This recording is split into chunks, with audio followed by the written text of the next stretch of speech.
बच्चों अब जिस क्वेश्चन को हम लोग सॉल्व करने जा रहे हैं वो एक्सरसाइज 1 का 6 क्वेश्चन है और इस क्वेश्चन में परसेंटेज भी गिवन है और डेंसिटी भी गिवन है। और जैसी परसेंटेज और डेंसिटी जब आती है तो बच्चे हो जाते हैं कंफ्यूज और वो बहुत ही डर जाते हैं। तो आइए इसे हम दो मेथड से सॉल्व करेंगे। सबसे पहले फर्स्ट मेथड से इसे सॉल्व करने की कोशिश करते हैं। तो आइए सबसे पहले बच्चों इसे फर्स्ट मेथड से सॉल्व करेंगे। देखना बच्चों कि जब भी डेंसिटी और परसेंटेज गिवन हो तो उसे कैसे सॉल्व करने वाले हैं। ध्यान देना बच्चों, यहाँ पे weight in terms of molarity क्या होता है फार्मूला जानते ही आप। W equal to M dash V M L over 1000। मैंने क्या कह रखा है कि कभी भी आपको इस फॉर्मेट में नहीं देखना है, किस में कन्वर्ट कर लो, नंबर ऑफ मोल में। तो आप जानते हो आप तुरंत क्या करोगे, इसे नंबर ऑफ मोल में कन्वर्ट करने के लिए आपने फॉर्मेट को बदल दिया। फॉर्मूला तो वही है, फॉर्मेट ही चेंज किया है और इसे आप क्या कहते हो, नंबर ऑफ मोल्स कहते हो। यहां तक समझ में आया बच्चों?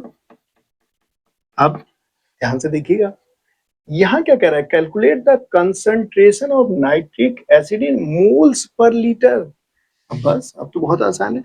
तो N इक्वल टू हो गया m VmL ओवर 1000।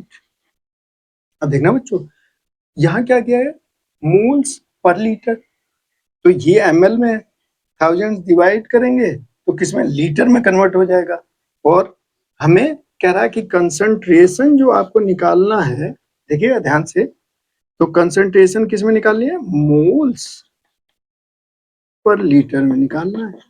अब देखिएगा, मोल्स के लिए n लिख लेता हूँ और लीटर वॉल्यूम के लिए, तो ये वॉल्यूम आ गया, किसमें, लीटर में आ गया। अब इसे कन्वर्ट कर देता हूँ।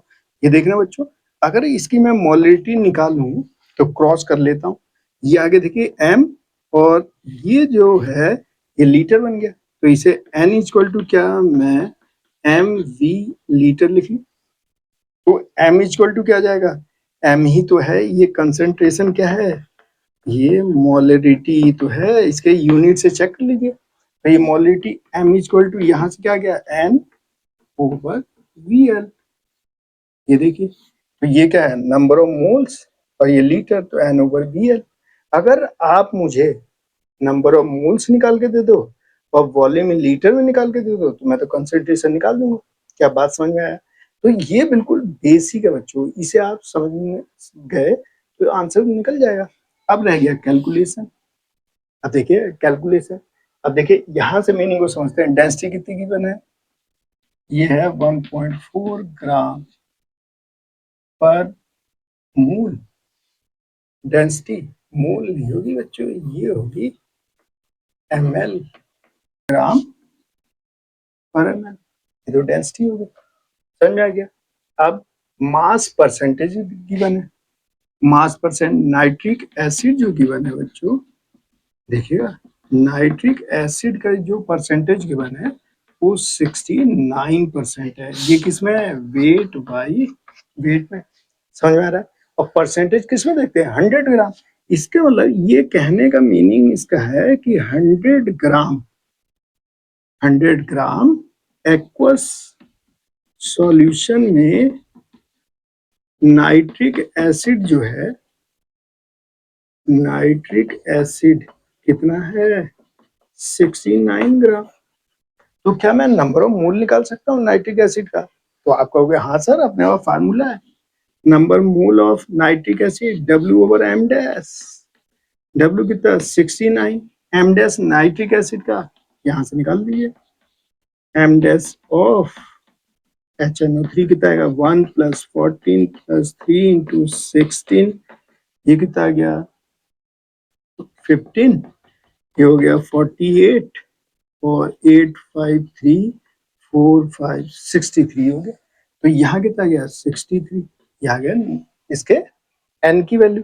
अब समस्या कहाँ आएगी, n पता चल गया मुझे, अब वॉल्यूम निकाल ले, वॉल्यूम वॉल्यूम निकाल ले। अब देखिए फार्मूला क्या दिया था, D = 1.41 ग्राम पर ml। अब मैं सोचूं अरे फार्मूला तो भूल गया, कोई बात नहीं, यूनिट तो मालूम है ना। तो D इक्वल टू ये क्या हो गया, ग्राम, यहाँ W रखिए, ये ml, इसके नीचे वॉल्यूम है। अब ये जो वेट है, ये क्या है, वेट ऑफ द सॉल्यूशन होगा बच्चों। डेंसिटी में हमेशा ध्यान रखिएगा, वेट ऑफ सॉल्यूशन ये कितना दिया है, 100, तो यहाँ लिख लूं ये 100, वॉल्यूम पता नहीं, और डेंसिटी 1.41, तो ये 100, ये वॉल्यूम, ये किस में निकल के आएगा, ml में, ml में निकल के आएगा ये, ml में, समझ गए। तो ml में आएगा, तो VML इक्वल टू ये आ गया 100 1.41, ये किस में आ गया, ml में, ठीक हो गया। अब यहाँ पे वैल्यू रखिए, अब हमें तो कंसंट्रेशन निकालनी है ना इन टर्म्स ऑफ मोलरिटी। तो n की वैल्यू तो ये है 69/63, और ये देखिए वॉल्यूम को रख लीजिए 41, ठीक हो गया। अब क्या होगा, इंटरनल एक्स्ट्रा लिखता हूँ, ये आ गया 69 1.41 63 इंटू 100, और जो 100 डिवाइड करेंगे वो 1000 ऊपर, क्यों, क्योंकि ये अभी ml में था, तो लीटर में कन्वर्ट करोगे, तो यहाँ से ये कैंसिल, ठीक हो गया। अब इसे सिंप्लीफाई कर लीजिए, 69 1.41 10/63, और जब आप इसे सॉल्व करेंगे तो ये आ जाएगा 50, सिंप्लीफाई करेंगे तो इतनी इसकी कंसंट्रेशन आ जाएगी 15.44। अब इसमें अधिकतर बच्चे ये कहेंगे सर ये तो बड़ा टफ हो गया, ये तो बड़ा लंबा हो गया, कोई बात नहीं, अब दूसरा मेथड बताते हैं। उस फार्मूले को अगर आपने ध्यान रख, सेकंड मेथड को देखते हैं हम लोग। सेकंड मेथड के लिए आपको फार्मूला ध्यान रखना होगा।